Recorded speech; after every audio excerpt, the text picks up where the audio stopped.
Okay बच्चा लोग, हर हर महादेव। हार मत मानिएगा और एक चीज याद रखिएगा, चाहे कुछ भी हो पढ़ना तो है ही। जब यहां तक क्लोज आ चुके हो तो डायरेक्ट टैक्स और इनडायरेक्ट टैक्स से घबराने का नहीं। घबराने का नहीं बोलने का मतलब है मैं बताता हूं आपको स्ट्रैटेजी कि आप कैसे पढ़ेंगे एग्जाम्स के लिए और कैसे उसको क्रैक करेंगे एग्जाम्स को। दिमाग से ठंडा रखकर, दिमाग को ठंडा रखकर, अपने आप को स्थिर कर कर, अपने सारे पैनिक अटैक्स को कम कर कर मेरे साथ जुड़ जाइए। इसी वक्त सब कुछ साइड कर दीजिए और आलती पालती मार के बैठ जाइए और शुरू करिए। जैसा मैं बोल रहा हूं वैसा करना। जैसे जैसे मैं आपको स्टेप्स दूंगा वैसे वैसे आप करेंगे एंड आई अश्योर यू आपका पेपर अच्छा जाएगा। ध्यान से समझिएगा। सबसे पहले मैं आपको कुछ बताना चाहता हूं। सबसे पहले आपको क्या पढ़ना है? सबसे पहले आप जाके इनडायरेक्ट टैक्स के वीडियोस को देख लीजिएगा। इनडायरेक्ट टैक्स का वीडियोस मतलब इसके बाद ही अपलोड होगा जहां पे मैं टिप दे रहा हूं। उसका जो थ्योरी पोर्शन है 14 मार्क्स का, वो पहले कर लीजिएगा। क्लियर है? वो आपको स्कोर करने में हेल्प करेगा क्योंकि वो थ्योरी है, तुरंत याद करेंगे, तुरंत आप लिख सकेंगे और आपको अच्छा मार्क्स मिलेगा। दूसरी तरफ जब हम लोग डायरेक्ट टैक्स का बात करते हैं तो डायरेक्ट टैक्स को बहुत ही स्मार्ट स्ट्रैटेजी से पढ़िएगा। इस वीडियो के दिए गए डिस्क्रिप्शन में मैं कुछ क्वेश्चन सॉल्यूशन अपलोड मार रहा हूं। वो एक क्वेश्चन सॉल्यूशन आपको हेल्प करेगा कुछ एंट्रीज को समझने के लिए। इस वीडियो में मैं आपको बताऊंगा कि आपको कैसे क्या क्या टॉपिक्स को डायरेक्ट टैक्स में कवर करना है। वीडियो स्टार्ट होने से पहले, पढ़ाई स्टार्ट होने से पहले 3-4 अनाउंसमेंट मैं कर दूं। पहला अनाउंसमेंट, मैंने इस वीडियो के डिस्क्रिप्शन बॉक्स पे क्लैरिफिकेशन करके 3 वीडियो अपलोड किए होंगे।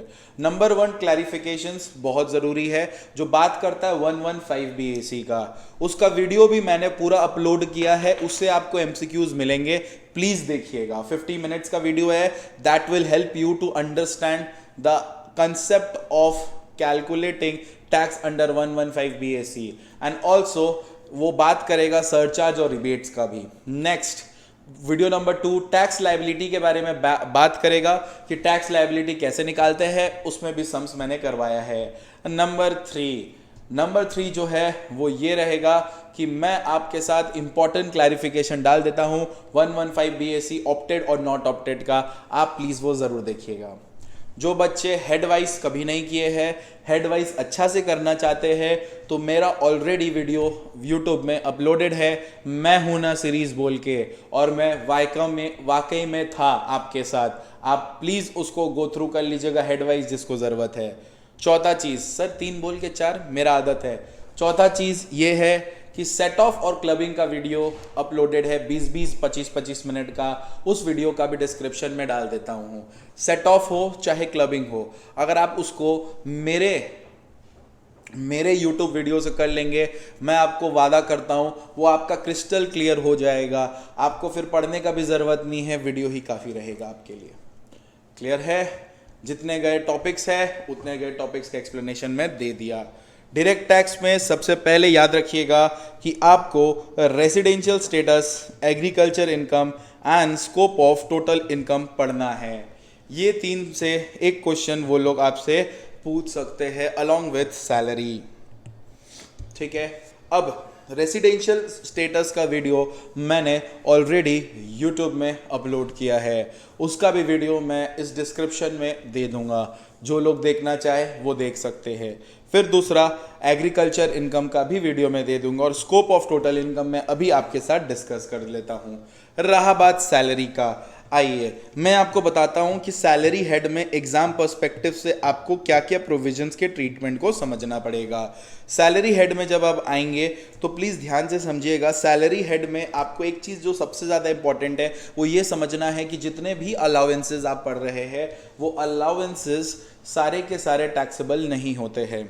अलाउंसेस बहुत तरह के होते हैं, जैसे कि ये वाले पोर्शन जो अलाउंसेस है that is travelling allowances, daily allowances, conveyance allowances, helper allowances, academic allowances and uniform allowances. ये सारे अलाउंसेस एक तरह से ऑफिशियल अलाउंसेस माने जाते हैं। अलाउंसेस मतलब बेनिफिट इन कैश। याद रखिएगा, सैलरी में वही इनकम टैक्सेबल होता है जो एक एम्प्लॉयर एम्प्लॉय के रिलेशनशिप में मिल रहा हो और इन टर्म्स ऑफ एम्प्लॉयमेंट मिल रहा हो, तभी वो जाके क्या होगा, टैक्सेबल होता है। तो अगर मैं बात करूं सैलरी हेड में, तो ये वाले जितने भी अलावेंसेज है ये ऑफिशियल अलावेंसेज है। नॉर्मली ये सारे के सारे ऑफिशियल अलावेंसेज टैक्स फ्री होते हैं।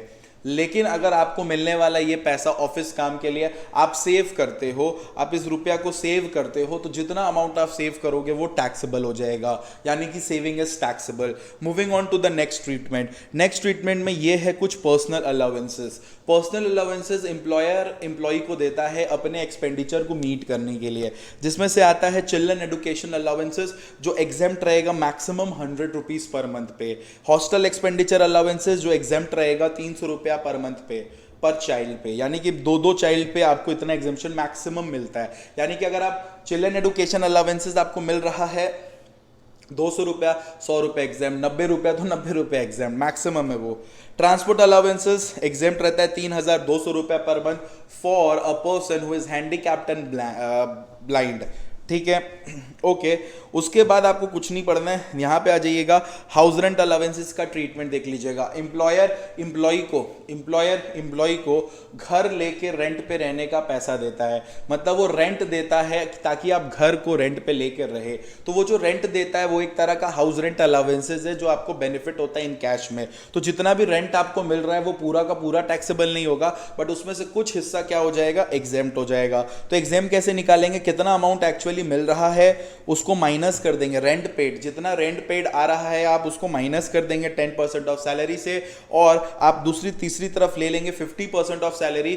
यानी कि एम्प्लॉयर जहां पे जिस घर आपको जहां पे वो रख रहा है रेंट पे, जिस घर मतलब जिस जगह पे आपने रेंट लिया है, जिस जगह पे आपने घर लिया है रेंट देने के लिए, वो जगह अगर कोलकाता, चेन्नई, दिल्ली, मुंबई है तो आपको 50% ऑफ द सैलरी लेना है, और अगर वो जगह इस चारों सिटी को छोड़ के तो 40% ऑफ सैलरी लेना है। इन तीनों में से जो सबसे लोएस्ट रहेगा बेटा वो एग्जेम्प्ट हो जाएगा, यानी कि मिलने वाले पैसे पे ये वैल्यू क्या रहेंगे, एग्जेम्प्ट हो जाएंगे। Are we through with this, yes और नो? ओके, अब ध्यान से देखो, सैलरी इज इक्वल टू क्या होता है, सैलरी इज इक्वल टू होता है बेसिक सैलरी प्लस डीए। अगर मैं बात करूं बेसिक सैलरी प्लस डीए का, बेसिक सैलरी का मतलब होता है, प्लीज ध्यान से सुनिएगा, बेसिक सैलरी का मतलब होता है जो आपको मिल रहा है प्लस डीए। डीए मतलब वो डीए जो फॉर्मिंग पार्ट ऑफ क्या बने, retirement benefit. Are we through with this? Hope so आपको ये हाउस रेंट अलाउंसेस समझ आया हो। Plus commission plus fix % of turnover salary में इंक्लूड होता है। ओके बेटा, ओके। अच्छा, मैं बात करता हूँ पेंशन का। पेंशन भी एक तरह का रिटायरमेंट बेनिफिट होता है जो सैलरी में टैक्सेबल होता है, लेकिन ध्यान रखिएगा मंथली पेंशन जो होता है वो हर एम्प्लॉय के लिए टैक्सेबल होता है, चाहे आप गवर्नमेंट हो चाहे आप नॉन गवर्नमेंट हो, उससे हमको मतलब नहीं है। अगर एक पेंशन नॉन गवर्नमेंट एम्प्लॉय को मिल रहा है तो इसका फॉलोइंग इज एग्जेम्प्ट। कैसे निकालेंगे? अगर पेंशन के साथ उसको ग्रेचुइटी भी मिल रहा है, पेंशन के साथ अगर उसको ग्रेचुइटी भी मिल रहा है तो 1/3 लेंगे commuted value of full pension को, और अगर पेंशन के साथ ग्रेचुइटी नहीं मिल रहा है तो commuted value of full pension का हाफ लेंगे। Commuted value of full pension का बोलने का मतलब ये होगा, आप देखेंगे आपके सम्स में ना कुछ इस प्रकार रहेगा कि आपको डिसाइड किया गया है कि आपको पेंशन दिया जाएगा 5 लाख रुपया, आपको पेंशन दिया जाएगा 5 लाख रुपया, जिसमें से 50% कन्वर्ट हो चुका है, ठीक है। मतलब देखिए, बोलने का मतलब है, सॉरी, आपको पेंशन दिया जाएगा 5,000 रुपया, जिसमें से 50% कन्वर्ट होके एक बार में मिल रहा है 5 लाख, तो ये हो गया लमसम मनी, ठीक है। तो 50% कन्वर्ट होके 5 लाख मिल रहा है, इसका आपको 100% करना पड़ेगा, उसी को बोलते हैं commuted value of full pension. उसका 1/3 या उसका 1/2 आप करेंगे। ओके बेटा, एक सेकेंड। ओके, अब देखिए ग्रेचुइटी में ध्यान दीजिएगा, ग्रेचुइटी अगर रिसीव हो रहा है कि नॉट रिसीव्ड हो रहा है, ये ट्रीटमेंट भी आपको पढ़ना पड़ेगा। अगर ग्रेचुइटी रिसीव होता है तो 20 लाख वाला सैलरी लीजिएगा आप, ये वाला, ठीक है, मतलब मैक्सिमम लिमिट ये है। देखिए नॉर्मली क्या होता है, लीव सैलरी में ये 3 लाख का जो अमाउंट था ये 25 लाख हो चुका है। ध्यान रखिएगा, अमेंडमेंट है, लीव सैलरी पे वो लोग आपसे ट्रीटमेंट पूछ सकता है, प्लीज़ ध्यान से सीखिएगा। नॉर्मली उसके बाद अब ये सब कुछ छोड़ छाड़ के एकदम अनारकली डिस्को चली वाले हिसाब में इधर आ जाइएगा, और इधर देखिएगा रिकॉग्नाइज्ड प्रोविडेंट फंड, इसको ज़रूर पढ़ के जाइएगा, या आपके एग्जाम्स में आपको सैलरी का ट्रीटमेंट आपको दिख सकता है, ठीक है। नेक्स्ट देखिए, नेक्स्ट परक्विजिट्स में अगर बात करूं तो परक्विजिट्स में ज़रूर पढ़ के जाना है आपको, ये रेंट फ्री एकोमोडेशन, या आपके पेपर में आपको दिखेगा।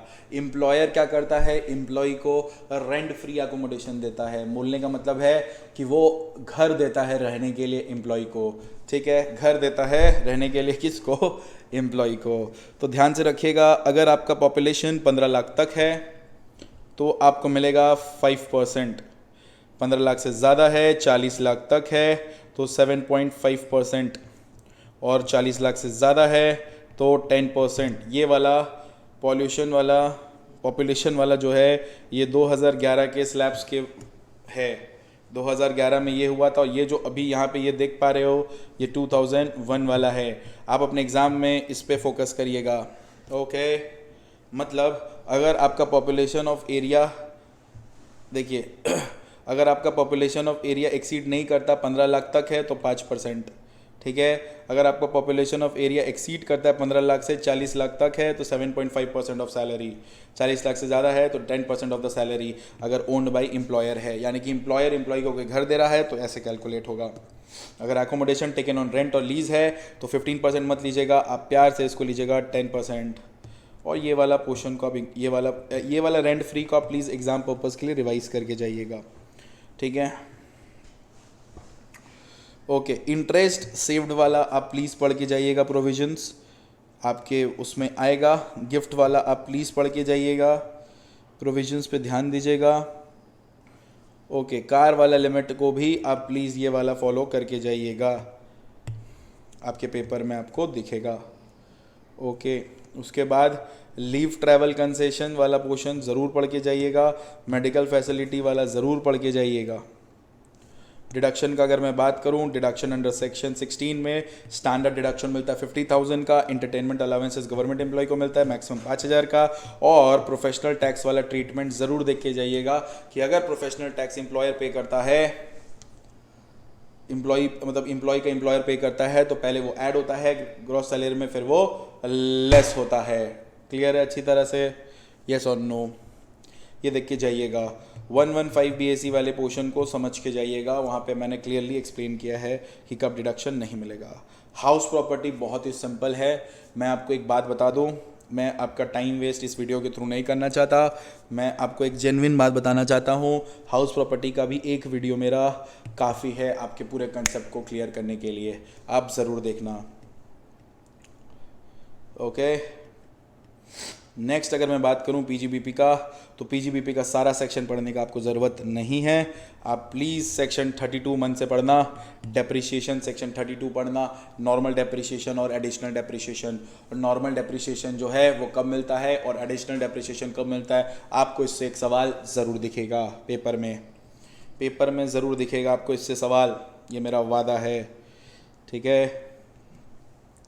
फिर आप रिवीजन पे ये सब कुछ एक बार के लिए छोड़ सकते हो और आप एक बार के लिए 35 AD स्पेसिफाइड बिजनेस में क्या क्या आता है ये पढ़ सकते हो, 36 पढ़ सकते हो एंड यस 37 पढ़ सकते हो। 37 का एक लिस्ट दिया हुआ है मेरा, एक लिस्ट दिया हुआ है जनरल डिडक्शन का, क्या क्या अलाउड है क्या क्या डिसअलाउड है, ये आप पढ़ सकते हो, ठीक है, ओके। 36 में भी ध्यान रखिएगा, ये बैड डेट वाला हिस्सा थोड़ा ध्यान से करके जाइएगा, ओके। डिडक्शन स्पेसिफिकली डिसअलाउड में, डिडक्शन अलाउड होता है 40AI में, ये ज़रूर पढ़ के जाइएगा। अगर देखिए डिडक्शन तभी अलाउ करेंगे अगर आप किसी नॉन रेसिडेंट को पेमेंट कर रहे हैं अदर देन सैलरी, जिस पे TDS कट करना चाहिए था बट आपने TDS कट नहीं किया, तो अगर आपने TDS कट नहीं किया आपको डिडक्शन नहीं मिलेगा। और यहाँ पे 40AI जो पेमेंट हो रहा है एक रेसिडेंट को, ये ज़रूर पढ़ के जाइएगा, ओके। ये वाला पोर्शन पे ध्यान रखिएगा, payment to specified person, cash payment, ज़रूर ध्यान रखिएगा इस पे, ओके ओके ओके ओके। 43 भी पीजीबीपी में इंपॉर्टेंट है कि किसका किसका डिडक्शन पेमेंट होने के बाद मिलता है। Presumptive income 44AD, 44ADA and yes 44AE। इससे आपके लिए एग्ज़ाम में अगर पेपर टफ आया तो अलग सम बना सकता है 44AE का, ठीक है, 44AE का अलग सम बना सकता है आपके पेपर में, जहाँ पे आपको 44AE को समझना पड़ेगा। प्रिजम्पटिव इनकम का होता है ये, ठीक है। बाकी सब MCQs के लिए एक बार पढ़ लीजिएगा। कैपिटल गेन का मैं बात करूं तो ज़्यादातर फोकस करिएगा सेक्शन 50C को पढ़ना बहुत इंपॉर्टेंट है कि sale consideration more than stamp duty value is more than 110% of sale consideration और नॉट। सेल 50C इंपॉर्टेंट है। कॉस्ट ऑफ एक्विजिशन आपको निकालने आता ही है। बस ध्यान रखिएगा एक चीज़ जो सबसे ज़्यादा इंपॉर्टेंट है, एग्जेम्पशंस। एग्जेम्पशंस आपके पेपर के लिए एग्जेम्पशंस इंपॉर्टेंट होगा, तो प्लीज़ इधर देखिएगा। 2 ठो एग्जेम्पशंस ज़रूर पढ़ के जाइएगा एग्जाम्स के लिए। एक एग्जेम्पशंस फॉर री इन्वेस्टमेंट इन हाउस सेक्शन 54 वाला पढ़ के जाइएगा एग्जाम्स के लिए, 54B पढ़ के जाइएगा एग्जाम्स के लिए, 54EC पढ़ के जाइएगा एग्जाम्स के लिए एंड 54F पढ़ के जाइएगा एग्जाम्स के लिए। मैक्सिमम एग्जेम्पशन जैसे कि मैंने आपको बताया था, मैक्सिमम आप कितने एग्जेम्पशन दे सकते हैं under section 54, maximum 10 crore and 54F में भी 10 करोड़। ज़रूर पढ़ के जाइएगा ये वाला, आपको कोई प्रॉब्लम नहीं होगा। फिर स्लम सेल ज़रूर पढ़ के रखिएगा। याद रखिएगा कि एडवांस मनी फॉरफिट हो जाता है तो कब फॉरफिट हो रहा है उसका क्या ट्रीटमेंट होता है, ज़रूर पढ़ के जाइएगा। और आपको कुछ पढ़ने की ज़रूरत नहीं है कैपिटल गेन में। इनकम फ्रॉम अदर सोर्सेज में गिफ्ट का जो भी ट्रीटमेंट है प्लीज़ गिफ्ट को फॉलो करिएगा और उतना ही पढ़ के रखिएगा एग्ज़ाम पर्सपेक्टिव से, और कुछ पढ़ने का आपको ज़रूरत नहीं है। क्लबिंग ऑफ इनकम के लिए 24 मिनट्स एंड सेट ऑफ के लिए 24 मिनट्स का वीडियो अपलोडेड है, प्लीज़ गो थ्रू करिएगा, आपको बहुत हेल्प होगा उस चीज़ में। ओके, अगर मैं बात करूं स्कोप ऑफ टोटल इनकम का, आइए मैं आपको ये स्कोप ऑफ टोटल इनकम समझा दूं। स्कोप ऑफ टोटल इनकम उनको समझ आएगा जो एटलीस्ट एक बार रेसिडेंशियल स्टेटस पढ़ चुके हैं। रेसिडेंशियल स्टेटस अगर आप पढ़ के रखेंगे तो आपको हेल्प होगा स्कोप ऑफ टोटल इनकम समझने के लिए। रेसिडेंशियल स्टेटस क्या बोलता है, ध्यान से सुनिए।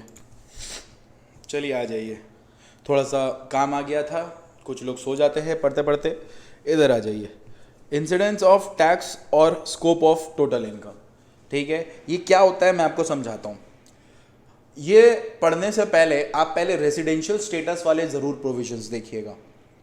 मैं आपको बता दूं, जो लोग शुरू से मेरे चैनल को फॉलो करके रखा था उन लोगों को पता है कि ये मैं हूं ना सीरीज़ बहुत पहले से चल रहा है, करीब करीब 1.5-2 महीना से, ठीक है। अब इधर आ जाइए, ROR, resident but ordinary resident. अगर एक ROR SSC है तो उसका क्या क्या इनकम पे टैक्स लगेगा हम लोग ये देखेंगे। अगर कोई भी इनकम रिसीव्ड हो रहा है या deemed to be received in India है उसके द्वारा या उसके बिहाफ में वो ROR का इनकम माना जाएगा, ठीक है। या फिर कोई भी इनकम अक्रू हो रहा है या अराइज हो रहा है इंडिया में, वो उसका इनकम माना जाएगा। या फिर अक्रू और अराइज हो रहा है आउटसाइड इंडिया, वो भी उसका इनकम माना जाएगा। अगर एक शॉर्टर भाषा, देसी भाषा में मैं आपको समझाऊं, ROR के लिए हर इनकम, ROR के लिए हर इनकम, चाहे वो इंडिया में कमाया हो या इंडिया के बाहर कमाया हो, वो हमेशा उसके टोटल इनकम का पार्ट बनेगा। Are we through with this? चलिए, RNOR, resident but not ordinarily resident. अगर वो रेसिडेंट है बट नॉट ऑर्डिनरी रेसिडेंट है तो ऐसे लोगों का इनकम जो भी इंडिया में रिसीव होता है वो आएगा, जो भी इंडिया में अक्रू होता है वो आएगा, और बाहर भी जो इनकम अराइज और अक्रू होता है उस बिजनेस से जो कंट्रोल होता है इंडिया से, वो टोटल इनकम में ऐड होगा। वंस मोर, अगर आप रेसिडेंट ऑर्डिनरी रेसिडेंट यानी कि आप अच्छे हैं, अच्छे एकदम ए नंबर, तो आपका इंडिया में कमाया गया इनकम, इंडिया में अक्रू होने वाला इनकम या इंडिया के बाहर होने या अक्रू होने वाला इनकम टैक्सेबल, मतलब टोटल इनकम में काउंट होगा। अगर आप RNOR है, RNOR छीची टाइप है, मतलब ठीक ठीक है, छीची नहीं है, ठीक ठीक है, तो ठीक ठीक है में ध्यान रखिएगा, इंडिया में कमाने वाला इनकम, इंडिया में अक्रू होने वाला इनकम। और अगर आपका बिजनेस इंडिया में है और आपका इनकम, मतलब देखिए ऐसे समझिए, आपका इनकम आउटसाइड इंडिया अराइज हो रहा है, लेकिन वो इनकम जो अराइज हो रहा है वो उस बिजनेस से हो रहा है जिसको कंट्रोल या सेटअप किया गया कहां पे, इंडिया से, ठीक है। ओके, अगर आप नॉन रेसिडेंट है, नॉन रेसिडेंट आप एक नॉन रेसिडेंट है, तो अगर आप एक नॉन रेसिडेंट है तो ध्यान रखिएगा, आपका कोई भी इनकम जो इंडिया में हो रहा है या इंडिया में अराइज होगा तभी आपके हाथ में टैक्सेबल होगा, नहीं तो आपके हाथ में मतलब टोटल इनकम का पार्ट बनेगा, नहीं तो नहीं मिलेगा। नॉन रेसिडेंट का इंडिया में अराइज हुआ इनकम ही टोटल इनकम का पार्ट बनता है, नहीं तो नहीं बनता है। ठीक है, अब यहां पे देखिए मैंने कुछ डिस्कस किया है आपके सामने कि अगर कोई इनकम रिसीव होता है या deemed to be received in India होता है तो रेसिडेंट के टोटल इनकम में आएगा। ध्यान से देखिएगा, ये है रेसिडेंट, यहां पे रेसिडेंट मतलब ROR, ये होगा RNOR, और ये नॉन रेसिडेंट यहां पे भी आएगा और नॉन रेसिडेंट में भी आएगा। इंडिया वाला इनकम दोनों में आए, तीनों में आएगा। ठीक है, और अगर अगर अगर अगर कोई भी इनकम आउटसाइड इंडिया होता है तो रेसिडेंट में तो आएगा ही आएगा। रेसिडेंट नॉट रेसिडेंट में तभी आएगा अगर सेटअप इन इंडिया था तो आ रहा है, और यहाँ पे नहीं आएगा क्योंकि आउटसाइड इंडिया है। होप सो आपको स्कोप ऑफ टोटल इनकम भी समझ आया।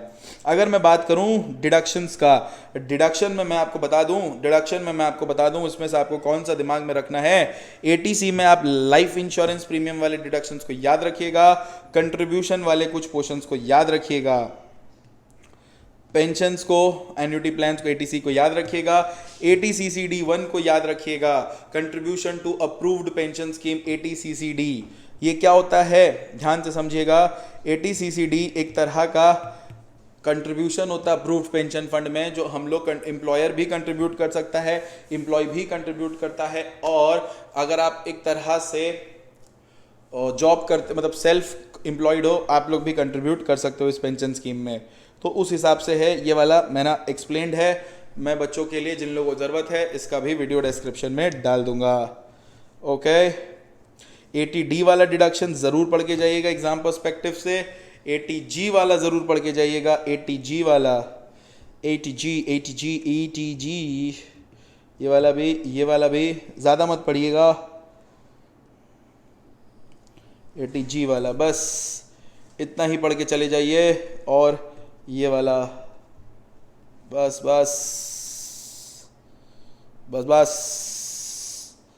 और मत पढ़िए डिडक्शन से। एग्रीकल्चर इनकम आप पढ़ ही रहे हैं, TDS को लास्ट में गो थ्रू कर दीजिएगा, कुछ TDS वाले पोर्शंस को। जैसे मैं आपको बता दूं, TDS में आपको जो गो थ्रू करना है,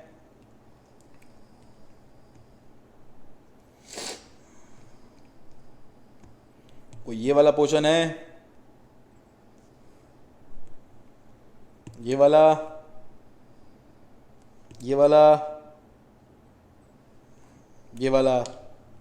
बस, और कुछ गो थ्रू करने का ज़रूरत आपको नहीं है, बहुत है इसमें, काफ़ी है, इतना ही कर लेंगे, एग्ज़ाम आपका चमक जाएगा DT में। इसके साथ मैं यहाँ पे अटैच कर दे रहा हूँ कुछ सम्स, और उसके सॉल्यूशंस के साथ ज़रूर गो थ्रू करिएगा। अगर आपको देखिए मैं आपको बताता हूँ, आप डीमोटिवेटेड होंगे तो नहीं चलेगा। आपके पास सारा हथियार है, टाइम आपके पास लिमिटेड है, तो आपको उस हिसाब से करना है और आपको कर दिखाना है।